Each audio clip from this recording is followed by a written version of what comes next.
Yo yo yo! Salut les turfeuses, salut les turfeurs! Bienvenue pour un nouveau pronostic de Benoît Requin. Merci pour vos likes, pour vos commentaires. N'hésitez pas à vous abonner pour recevoir tous mes pronostics tous les jours et pour accéder à tous mes tickets pour la course du Quintet. Rendez-vous directement dans mon commentaire épinglé. Ok, place au pronostic du Quintet du vendredi 4 mars, direction Cagnes-sur-Mer pour le prix d'Helsinki. 3 attelés, 2150 mètres, 13 partants en réunion, une course 4, indice de confiance 4 sur 5. Petit retour sur le Quintet du jeudi 3 mars. Dans mon pronostic, je vous ai donné le tiercé. Et pour les VIP, ce jeudi, on a encore embêté le caissier. On a un joli ticket multi en 5, multiplicateur qui est passé. Il a fait 507 € le multi en 5. Alors pour rappel, c'est quoi multiplicateur tout simplement, c'est que ce ticket, il vous donne plusieurs fois le multi en 5. Donc, plusieurs fois 507 €. Il a fait plaisir ce ticket. On a aussi un ticket multi en 5 normal qui est passé, donc le standard. On a quoi d'autre? On a un ticket tiercé ordre qui est passé, il a fait 201 € le tiercé dans l'ordre. Et on a aussi du 2 sur 4 qui est passé. Ça fait plaisir, il y a des résultats, on continue comme ça. Et bienvenue à tous ceux qui souhaitent rejoindre notre équipe VIP. Je vous rappelle en plus que l'abonnement il a baissé, il ne coûte plus que 24,99 € par mois et c'est le moment d'en profiter. Ok, c'est parti, on commence le pronostic et on commence avec le numéro 1, Câlin d'Avaroche. Et on écoute son entraîneur. Attendez, hop, il est où? Il est là. Michael Cormy. Câlin d'Avaroche a bien gagné en allant de l'avant mi-janvier sur ce même parcours, mais n'a pas réellement répété depuis. Il est parti au galop une fois avant de courir proprement ensuite à Saint-Galmier. Il est bien placé en première ligne, mais l'opposition est présente. Il va essayer d'accrocher la 5e place. Pour cela, je le plaque des antérieurs cette fois. Cela devrait l'aider. Alors, ce que j'en pense de Câlin d'Avaroche, tout d'abord, c'est lui le 8e de mon pronostic. Bon, mais par contre, la régularité ne fait pas partie de ses principales qualités. Regardez par vous-même, en 10 courses, il n'a terminé que 2 fois à l'arrivée. Tout ou rien. Le numéro 2, Echiano. Et on écoute David Alexandre. Echiano vient de bien courir avec ses fers en vue de cet objectif. Au travail, il ne montre aucun signe de faiblesse en cette fin de meeting. Il démarre bien et peut faire les 700 derniers mètres. Dear Lover et Dirty Loving sont deux chevaux à craindre, mais il court à 8 jours. Avant le coup, tous les feux sont au vert.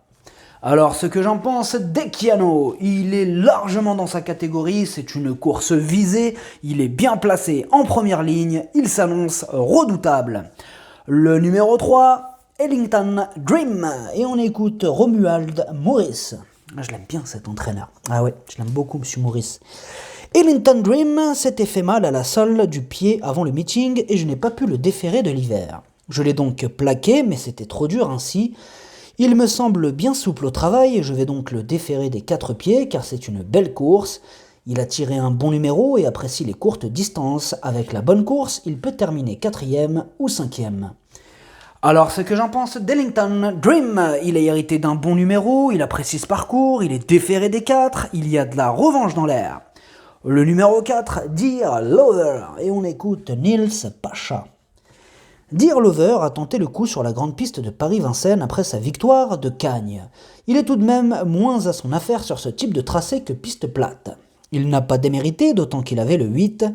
Il ne faut pas insister sur ce type de parcours, on revient à Cagnes avec des ambitions. Il est très bien physiquement, je crains Echiano et Easy Maza, mais on peut lutter avec eux. Alors ce que j'en pense de Dear Lover, il a remporté le 4 février la course référence, il a hérité d'un excellent numéro, il a donc une belle carte à jouer. Le numéro 5, Easy Maza. Et on écoute Romain Derieux. Easy Maza s'est montré très brillant en tête pour son retour à Cagnes. Dans ces conditions, il a eu un excellent comportement jusqu'au bout. Il a du bon gaz en ce moment et affiche une forme parfaite.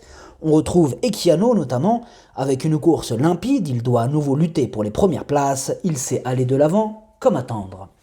Alors ce que j'en pense d'Easy Maza, il a terminé 3e de la course pouvant nous servir de référence et lui aussi a hérité d'un super numéro, il va défendre chèrement ses chances.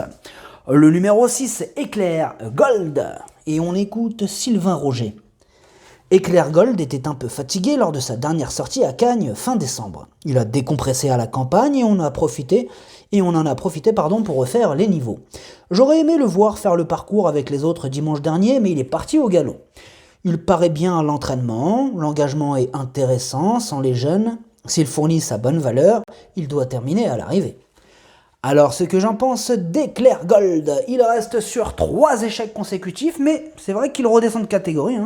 Il est aussi sur la montante, possible réhabilitation. Le numéro 7, Diamant de Bolan.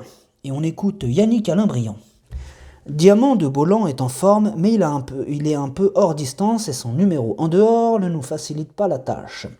Comme ce n'est pas un grand débouleur, je vais reprendre en partant et espérer une course avec du rythme. Si tel est le cas, il devrait comme en dernier lieu bien finir et peut venir ramasser les morts. Avant le coup, je signe pour la 5e place. Alors ce que j'en pense de Diamant de Bolan, il vient de terminer 5e de la course référence. À l'issue d'un bon parcours, il peut espérer obtenir le même classement. Le numéro 8, Diams de Bassière. Et on écoute Nicolas Hensch. Diams de Bassière vient de montrer du mieux lors de sa plus récente sortie en amateur. Il reste malgré tout assez décevant cet hiver. Le vrai Diams de Bassière détient une première chance dans ce lot. Je retente de le déférer des 4 pieds. Il se plaît sur le parcours mais doit partir tout en dehors. Avec le bon parcours, une place dans le quintet est jouable. Alors ce que j'en pense de Diams de Bassière, tout d'abord lui c'est mon 2e cheval de complément en cas de non partant. Il vient de mettre fin à une série de 8 échecs consécutifs, mais c'était seulement en amateur, et dans ce lot, pour espérer terminer à l'arrivée, il va devoir faire mieux. Le numéro 9, Divin d'Axel, et on écoute Laurent Fresneau. Divin d'Axel n'avait pas un très bon programme cet hiver à Cagnes-sur-Mer. Il n'a pas été revu depuis le 15 janvier et risque de manquer. Il restera ferré, doit partir en seconde ligne. Sa mission n'est pas simple le vendredi, il sera à suivre lors de ses prochaines tentatives. Alors ce que j'en pense de Divin d'Axel, il enchaîne les échecs au niveau inférieur, il garde ses fers, il est à court de conditions, sa tâche s'annonce délicate. Le numéro 10, Escondido. Et on écoute Thomas Lévesque. Escondido a été envoyé dans ma structure du sud-ouest, mais il n'est pas droitier. Dès lors, c'est compliqué. De condition, il est bien et prêt à s'illustrer. Maintenant, il faut qu'il rassure et fournisse sa meilleure valeur. Dans ce cas, il est très compétitif à ce niveau.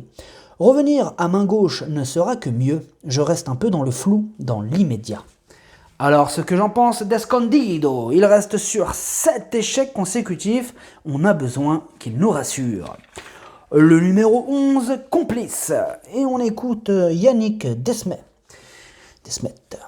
Complice participe à sa dernière sortie en France. Il est vendu pour les Baléares ensuite. Il n'avait pas beaucoup de courses à sa disposition cet hiver. Il a été régulièrement éliminé. Sa dernière sortie est propre. Il a ses gains, il lui faut des conditions très favorables.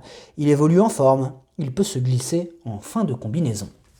Alors, ce que j'en pense de Complice, tout d'abord, c'est lui mon cheval de complément en cas de non partant. Il enchaîne les échecs, ce sera son premier et dernier quintet. Il va devoir sortir le grand jeu pour espérer se mêler à l'emballage final. Le numéro 12, Dirty Loving, et on écoute Laurent Fresneau. Dirty Loving est vraiment impressionnant depuis qu'il est déféré des 4 pieds et sans bottines. En dernier lieu à Vincennes, malgré un parcours le nez au vent, il s'est très bien comporté jusqu'au bout. Auparavant, c'était très bien par 3 fois sur ce parcours des 2150 mètres. Il a bien récupéré, va partir derrière un cheval qui s'élance bien. Sa place est dans les 4 premiers. Alors, ce que j'en pense de Dirty Loving, il a la pêche, il enchaîne les excellentes performances, il est confirmé à ce niveau, il a fini 4e de la course référence, il est incontournable. Le numéro 13, Docker du Dijon, et on écoute Michael Iso.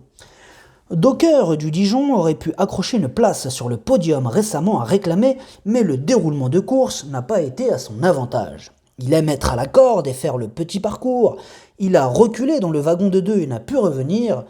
Il ne dispose pas de marge à ce niveau. Il lui faut la bonne course. Avant coup, je signe pour la 4e ou la 5e place. Alors, ce que j'en pense de Docker du Dijon, Moi, ce que j'en pense, c'est qu'il signe plutôt pour la 8e ou la 9e place, hein. Là, il reste sur 7 échecs consécutifs. Il sera surtout à l'affût des défaillances de chevaux en vue pour espérer gratter un rang ou deux. Sa candidature, du coup, n'est pas très emballante. Le pronostic, ça donne 2, 5, 4, 12, 3, 7, 6. Merci d'avoir suivi cette vidéo. N'hésitez pas à vous abonner pour recevoir tous mes pronostics tous les jours. Et pour accéder à tous mes tickets pour la course du Quintet, rendez-vous directement dans mon commentaire épinglé. À jouer avec modération. Bonne chance. Chopez-le moi. Ciao.